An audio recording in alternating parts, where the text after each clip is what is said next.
Greetings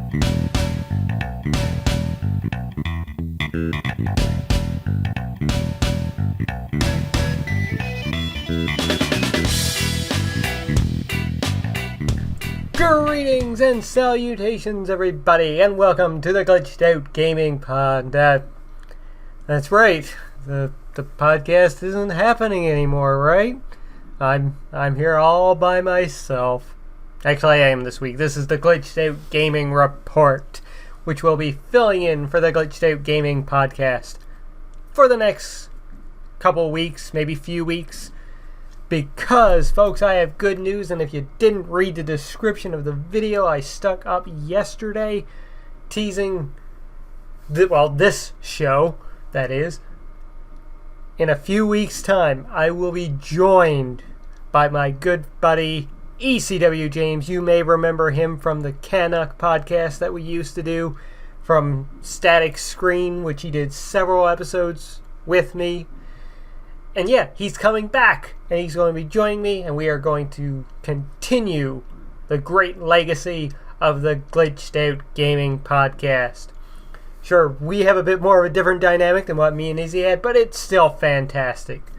Hell, if anything, you'll see us run completely off the rails sometimes, which could be funny, could be annoying. I don't know. I enjoy it myself, because me and James, we have some great conversations, so you can look forward to the return of the Glitched Out Gaming Podcast very soon, but for the time being, you're getting the Glitched Out Gaming Report 100% Lord X right directly into your ear holes. And before I even continue going over the stuff I have for this episode, I just want to give a special, great, big shout-outs to Aaron B., S. Apples, and Lucius Silver, who all of you guys, you commented on the, essentially the bad news video that I put up saying that the show could be over. And yeah, just thank you guys so much for the support that you gave. Just seeing those comments kind of broke my heart in one way, seeing you guys upset that the show was sort of ending with Izzy needing to take time off and do his own thing. So, yeah, thank you guys. Thank you for the support. I hope you guys like this. I really hope you guys enjoy the podcast when it returns back in full. You probably won't be seeing any real changes to the format or anything. But anyways, let's get into this episode of the Glitched Out Gaming Report. I'm going to kick this episode off as I kick off the Glitched Out Gaming Podcast with what I've been playing.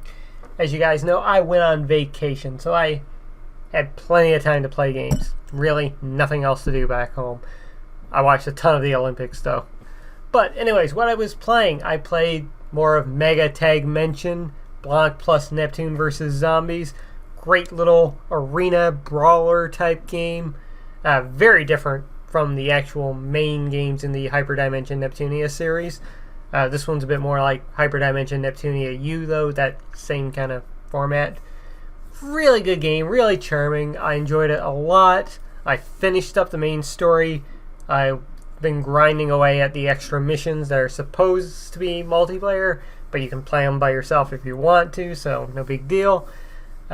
Yeah, I've been playing along those. I may be going for the platinum in that game. I've got a bit more grinding to do into it. Could take me a while, but yeah, I'm enjoying it. Really loved it. The next game that I've been playing, I started this one up, and that's Star Ocean 5. Some of you might have seen some of the screenshots that I posted on my Twitter account. The game looks gorgeous sometimes. Like, just the right angles, things look like a beautiful painting. And if I can, I'll throw up some screenshots that I took here during this episode. I do have some gameplay footage I'm going to be playing as well, which probably already have happened. That's Doom, by the way. I played a little bit more of Doom. I'll get to that in a second. But Star Ocean, man, the game looks beautiful sometimes. Other than that, it's really kind of basic, if I'm going to be honest with you. The combat feels good. It's nice. It reminds me of the older Star Ocean games. Well, Star Ocean 3 anyway. I'm enjoying the characters thus far. But there are some little issues. There's like no collision detection for characters, so you can just walk through people on the street. It's really weird, or stand up like inside of another character. It's just so it bugs me a bit to see that, but hey, I'm not going to complain too much. They gave us a new Star Ocean game, and I heard that this one's fairly short, so I'm probably going to be playing through this one quite a bit, and you're probably going to hear me talk about it more moving forwards. So far, I'm still on the planet that you start on to, and the characters are just learning that, wait a second, there's something bigger going on here. You guys aren't around from here, are you? So they haven't really learned yet about space exploration or any of that, so I'm looking forward to that moment when it happens. And the final game that I've been playing is Persona 4 Dancing All Night. And you guys know, longtime listeners, that I love Persona 4. Game was fantastic. I loved every character. I cried a bit at the end of that game because I didn't want to leave the characters. And starting up Persona 4 Dancing All Night, I've done like the free mode doing the game, and it plays really well. I like it. It took a little bit of getting used to, but I'm into the rhythm now, so it's getting easier as I've been playing more and more of that. But the story mode, this is what I want to talk about. It is so glorious. You start out the game, you're looking at what's happened afterwards, so it picks up later on. The characters are getting ready for this like dance festival type deal where Rise, who you know is the idol from the first game, she's gotten all the cast from the first game, or the original game I should say, to go and help her in this performance, and they're all getting ready to practice and do this, and weird shit starts happening. But it's so nice to be back with these characters again. Soon as I saw a couple of them on screen, the main character not Nanako, the detective, of course. I'm so happy I can't even say her name right now. And Rise, like, they're practicing, and they're just bringing up stuff from before, and when the weird shit starts happening, and they're getting ready to fight. Like, we're gonna do this, and no, we can't do it this way anymore. We've got to learn to fight a new way, and yeah, it's a little bit ridiculous. It's Persona. It's going to be ridiculous. But it's just so nice to be back with this cast of characters again. I could not help but smile when I started up. And I'm smiling right now just thinking about it.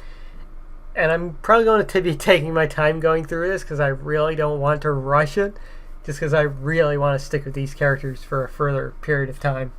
And just reminds me again that I need to get the 3DS game Persona Q, because it has characters from Persona 4 into it, and I need to play that. But yeah, great game so far. Loving it. The music's so good. It's so good to have that soundtrack back again. It's, as I said, it's glorious. If you love Persona 4, Mike, if you're listening to this, you need to pick up Persona 4 Dancing All Night, alright? I got you onto the crack that was Persona 4. Now I got to get you onto this one. It's that damn good. But anyways, that's it for what I've been playing. So it's time to dive into the news. And the first story I have here kind of pisses me off. It's not confirmed yet. Maybe it will be by the time this episode goes up. Final Fantasy 15 reportedly delayed to November. Yes, folks. Apparently, people from GameStop have been instructed to put a new sticker over the release date of their display units, where it says 9/30/16. Now they have a little sticker to put over that, which says 11/29/16. That's right. Final Fantasy 15 could be delayed to the end of November. This breaks my heart, because I'm really looking forward to this game. I'm honestly worried as hell about it because I got burned with the last mainline Final Fantasy game, Final Fantasy 13. God, I was so excited for that, and I got burned so badly. but this one's been looking so good. And the demos were great. But now it's... Why? Like, okay, more polish, great, perfect.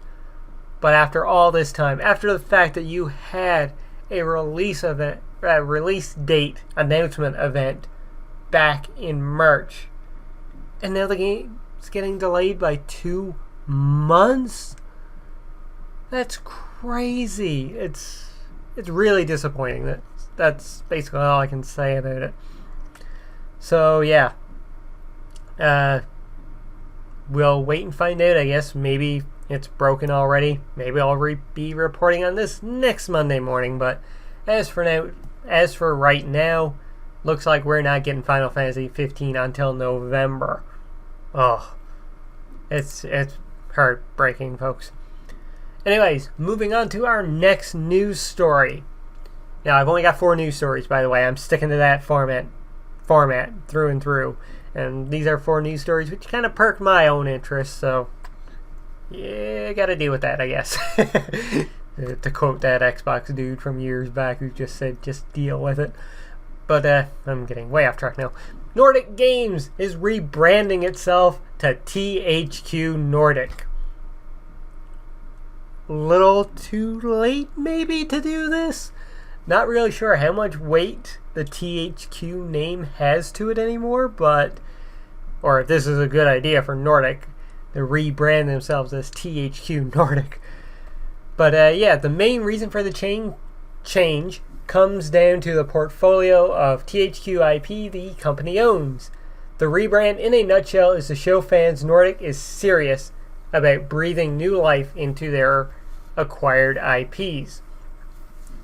So yeah, when Nordic bought THQ, they got, they didn't buy THQ, sorry. THQ went out of business, but they grabbed several THQ IPs. And as this IGN article says, the IPs include Red Faction, MX vs. ATV, Destroy All Humans, yes, give us a new one of those, Summoner, cool, and the Darksiders franchise. And we've got one really interesting quote from these guys as well, and that's, as of now, we have 23 game projects in development. 13, let me repeat that again, 13, a baker's dozen thereof, have not yet been publicly announced, but are sure to be in the next few months. Needless to say, the majority of these projects are based on former THQ-owned IPs and franchises. Now, folks, THQ, they weren't doing a lot in their last few years, and not a lot of the stuff they produced was that good. Many people would argue the Darksiders franchise is one of them. Personally, I wasn't a fan of the first game. Haven't gotten around to playing the second one yet. I have it on PS4. I plan to, I promise. But yeah, this is interesting. Hell, I would love to see them make a brand new Destroy All Humans. That's my secret hope right there. But I could see Red Faction coming back. And of course, what got every people insanely hyped about this news was that, well, everybody's guessing that this means that a Darksiders 3 is finally happening. Which, cool. Hopefully they do it right. That's basically all that matters. Do it right. But anyways, awesome news. I thought it was really interesting to bring that up. But now we move on to the next one. Please let me know down in the comments below what THQ franchise you're hoping they bring back. Alright, so our next news story is that Dead Rising re-releases get a launch date and a price. That's right. In celebration of Dead Rising's 10th anniversary, Capcom is re-releasing Dead Rising, Dead Rising 2, and Dead Rising 2 off the record for PlayStation 4 and Xbox One on September 30th. September 13th. The 3 games will be available in North America and Europe as digital downloads for PS4 or Xbox One, individually priced at $20 USD, 20 euros, 20 pounds. Sorry, 16 pounds. Then that's like $25 Canadian, if anything to go by from the Resident Evil ones that they've done before. Capcom is also re-releasing a bundle that includes all 3 games for $50 USD. I think it's actually listed as $79.99 Canadian. It's on discount right now for $66 if you pre-order it. Insane, in my opinion, for these 3 games. Should be much cheaper, which I'll get to them in a second. So yeah, in addition, the first Dead Rising will be made via Steam as well, and they're boasting 1080p visuals that run at 60 frames per second, and they'll be including all the previously released DLC costumes for each game as well. Here's my little history with Dead Rising. First game comes out, can't play it, don't own an Xbox 360. They put out a Wii version of the game, which at the time really pissed me off because I have a PS3, I'd like to play it too, please. But nope, never came to PS3. I did however play that Wii version. This was my first experience with Dead Rising, by the way, on the Wii. And it was fun. I mean, I had a good time playing it. It was very basic. Not nearly as many zombies in the Wii version as there was in the 360 version. I can tell you that right now. It was pretty pathetic. It was a zombie apocalypse that I could survive. And folks, I would not be surviving a zombie apocalypse. I'd be one of the first few bozos getting killed. I can tell you that right now. But yeah, that's how I started off. Fun. When Dead Rising 2 came out, I rented that. I played it quite a bit if I remember correctly. I think I have quite a few of the trophies into it. The multiplayer was fun. Really dug it. Yeah, I enjoyed it. It was awesome. Dead Rising 2 Off the Record comes out, which is basically Dead Rising 2, but replacing Frank, putting Frank back in the game instead of Chuck, a what-if scenario. I actually bought that one. I don't think I actually played through all of it, to be honest with you. I guess I couldn't get back into it again after playing it the first time. As far as these re-releases go, really looking forward to them. I may pick them up individually instead of the bundle. Probably wouldn't make sense that much, but if anything, the only one here that I really want to play is the first Dead Rising, so yeah, I may grab that individually. Seeing as how, if Final Fantasy 15 gets delayed, I ain't playing anything new till September 30th, my copy of XCOM Enemy Unknown 2 gets shipped to me, but won't get it until October, so if I get bored enough, maybe I'll pick this up. Or No Man's Sky. But anyways, let's dive into the final news story, and the one I am most excited to talk about, and that is Sony confirms the September PlayStation event. Yes, you have heard about this by now. It's been all over the place because it's a news story from August 9th. But I was on vacation, I was unable to talk about it there. But I'm back now, and I'm going to talk about it, by God damn it. And that is Sony has confirmed an invitation provided to IGN, where this article is coming from, that the company will hold a PlayStation-focused event in New York City this September. Now, folks, here's the big thing about this, and the big thing I'm sure you have heard from Easy Allies, Kind of Funny, IGN, Kotaku, Playboy.com, and that is that the last time we got one of these PlayStation events, it was to reveal the PlayStation 4. So they do not do these very often. They are rare. Like finding a goddamn Mew in Pokemon Go. That kind of rare, I think. If Mew is that rare. I don't think it's been seen yet in Pokemon Go. I don't play Pokemon Go, but I'm so excited about this. And yes, the invitation does not elaborate on what specifically discussed at the event. At September 7th at 3 p.m. Eastern Time, 4:30 p.m. here in Newfoundland. That one's for US Apples and myself. But the invitation reads, "We hope to see you there, and we can't wait to share details with you about the PlayStation business." So there you go. What's coming? The obvious thing is that it's going to be the reveal of the PlayStation Neo. the PlayStation 4.5, the PlayStation 4K. That's the big thing here, and it has people worried like nothing else. Worried and excited. What's going to happen to us who bought day one? Are we up Shit's Creek without a paddle now because this new PlayStation's coming out? When's it dropping? Is it going to be this fall? Is it like today we're revealing it, tomorrow it's on store shelves? Is that going to happen? Are they going to pull an Apple on our asses? Who knows? The other little rumor that started spinning out around this too was something being described as the PlayStation Trinity, which people are like, oh, it's going to be a Vita 2. Now, folks, I would love a Vita 2. I would absolutely love it. Or hell, even an upgraded Vita itself, where they got rid of the PlayStation memory cards and put in SD cards. Even though that kind of would tick me off a little bit because I just paid like $130 for a 64 gigabyte card on Amazon. So, yeah, worth it though. Very, very, very much worth it. But yeah, they're not going to do a Vita 2, let's be honest. The Trinity thing, that could be anything. Maybe that's PS1 classics coming to PS4 now. That would be awesome.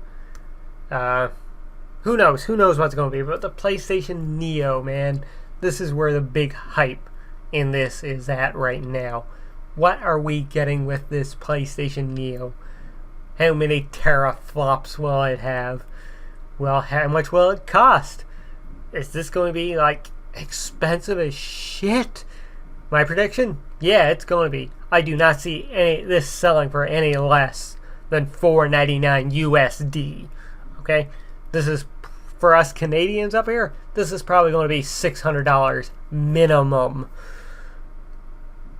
I could see it happening. I don't see a trade program or anything like that happening from Sony themselves. EB Games, GameStop, they're probably going to do it because they do it for the Xbox One S as well. So yeah, who knows what we're getting? Who knows what this, if it's going to be a Neo, what the Neo's actually going to be? Are we going to get game announcements here? That would be cool. That interests me. Will we see what Sucker Punch is working on now? Will we see what... I don't know who else. What else does Sony Japan have coming? The Last of Us, Jesus. Uncharted 4 DLC? Maybe? A teaser trailer for that? Who knows? But it's exciting times, folks. It's very, very exciting. I mean, it's being rumored as well that we could be getting an NX reveal event in September too. So, that's something to look forward to. Lots of big stuff happening in September, folks. Lots and lots of big stuff happening. But anyways, that's going to wrap it up there for the news. Now, I don't have a topic of the week. Not this time around. Sorry. But I do have 2 questions / comments that came from previous videos that I wanted to cover. The first is from S. Apples from the last episode of the Glitched Out Gaming podcast. I said we were going to use this as a topic of the week, and as you know, the show didn't happen, but I still wanted to answer this question. Where he goes, what are your guys' most seminal and influential gaming experiences of your childhood, which played a significant role in elevating gaming beyond a simple pastime and into part of your identity? Now, I started off gaming on the Commodore 64. It was very basic stuff, you know. The game there that really caught my eye was Maniac Mansion. Loved that game even at a very young age. Didn't understand anything that was going on at the time, obviously. But it was interesting. It really caught my eye because this was essentially an interactive story. This was a book that had moving pictures, basically, which really, like, I have to admit, like, I think that was really a big thing that really brought me into gaming to begin with. And moving forwards, I got a Super Nintendo. That's how I started off my gaming life at 4 years old at the time. Played a lot of Super Mario World. A lot of great memories of that game. One of the very, very, very few games that I played with my mother, actually. So that game really holds a special place for me and was really good, I think, in elevating gaming for me. It had a great story. It was just like this platforming, but I guess I kind of consider it as puzzles when I was younger. Like, how do I get there and how do I do this? Like, it was really great, but gaming experiences that really elevated me. The first two actually came from Super Nintendo, and two of my favorite games of all time, Chrono Trigger and the other Earthbound. These two games introduced me to JRPGs, and man, I loved those as a kid. I think I had played some of the Final Fantasies before that. I think I had rented Final Fantasy IV and Mystic Quest, which was horrible, and I think 6 as well, but I can't recall. I was too young anyway to really appreciate them at the time. But Chrono Trigger and Earthbound, man, I remember renting those games like night after night after night just so I could beat them. Earthbound especially, I think I rented 4 days in a row just so I could beat that game. Just so it was so good. And as I moved on into PlayStation, kind of faded out from JRPGs a little bit, which looking back really disappoints me. I got into like Spyro and Crash Warped when I got that. Then my brother bought this one game, and at the time I was like, man, why are you buying that? It seems so stupid. It's gonna be awful. And I remember maybe that same day or maybe the day after, I decided, I'm gonna play this. My PlayStation, I'm gonna play this game and just see how bad it is and tell them how bad it is. And guys, man, I was hooked. I loved it. It opened my eyes to, reintroduced me to that glorious turn-based combat system, filling me with just love and joy of that. And the characters are so good, man. Love them. And the game became one of my favorites of all time. That game, of course, is Final Fantasy VII. Like, I owe so much to that game. That game, I got it at the perfect time, I think, where I was opening my mind to all these other different things like fantasy and sci-fi, truly opening my mind to them at that time. And just wanting to do more. That game itself inspired me to really start writing about science fiction and fantasy, having these long tales, like writing projects in school.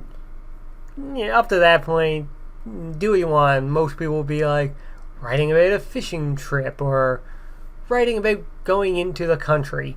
Me, on the other hand, I wrote about warriors going on an adventure, crusading to fight evil and save the planet.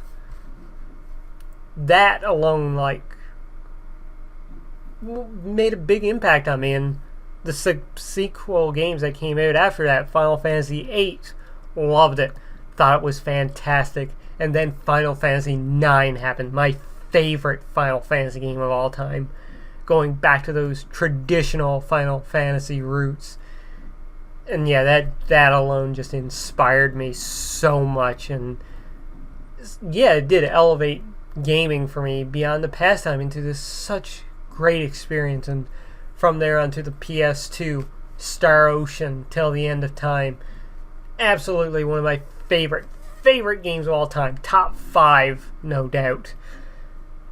And just made me fall in love with science fiction and fantasy, and the way that game told a story was great. So yeah, definitely those JRPGs went far past like a gaming pastime for me and into something that shaped my identity. Like I said, because of those JRPGs, I started writing sci-fi things. I started writing adventure things because I loved it so much. I could go on just saying what the stuff that I wrote in that. And like when MSN Groups was on the go, I got into writing on there, and I thank those games for it. And I think really part of my identity right now.